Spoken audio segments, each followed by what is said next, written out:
Ahora vamos a demostrar que una diferencia en el potencial químico para un cierto componente es la fuerza impulsora para una transferencia de masa de ese componente.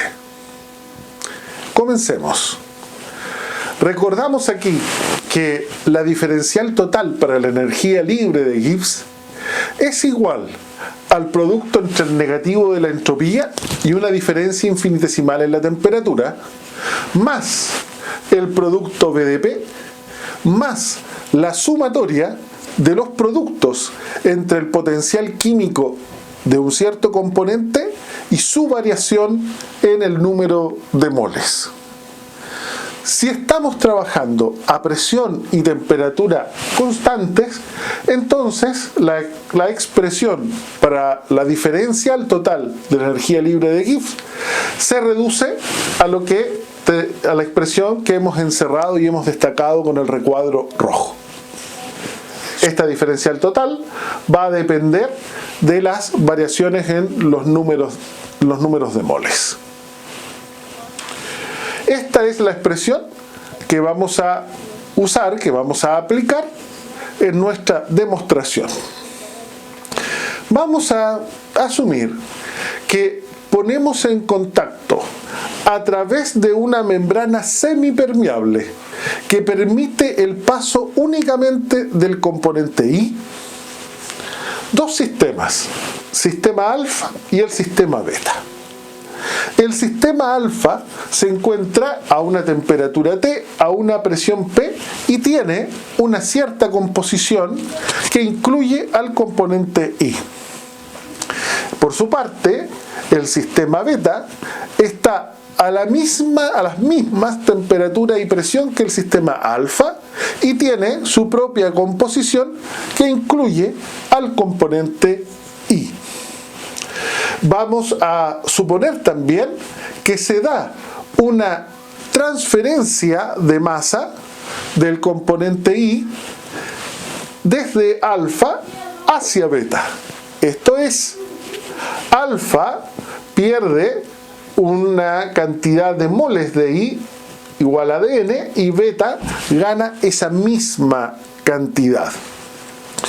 Por ese motivo planteamos aquí que la ganancia en el número de moles de beta va a ser igual al negativo de la pérdida del número de moles de I que experimenta alfa.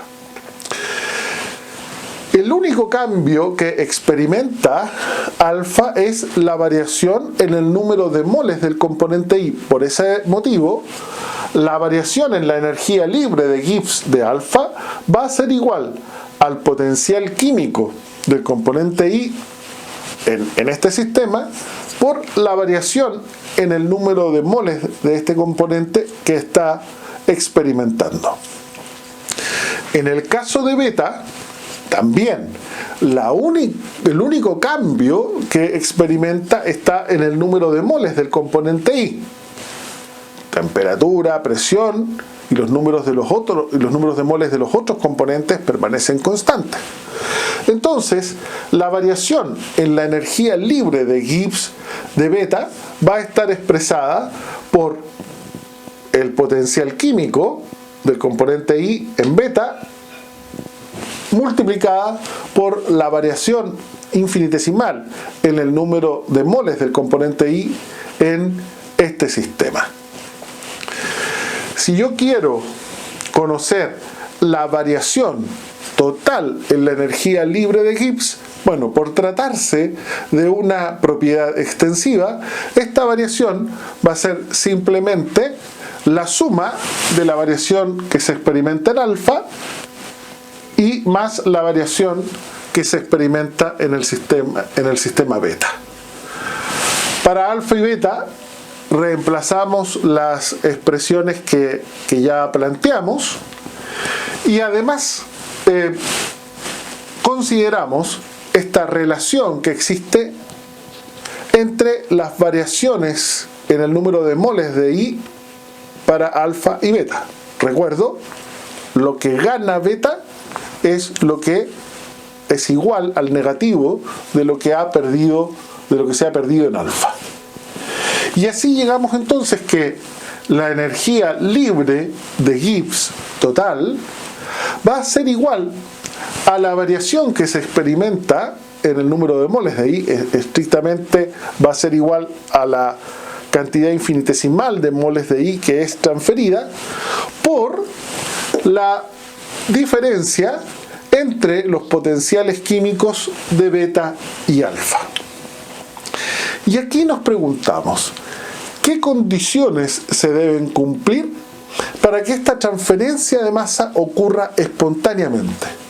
Y entonces recordamos uno de los criterios de espontaneidad y equilibrio que nos dice que para que un proceso sea espontáneo, la variación en la energía libre de Gibbs tiene que ser negativa.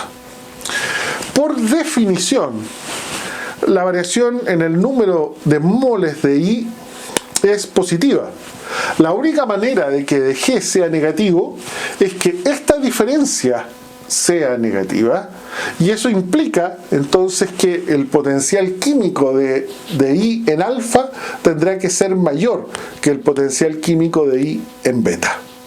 O sea, una transferencia de masa de un cierto componente va a ocurrir espontáneamente desde un sistema de mayor potencial químico a otro sistema de menor potencial químico.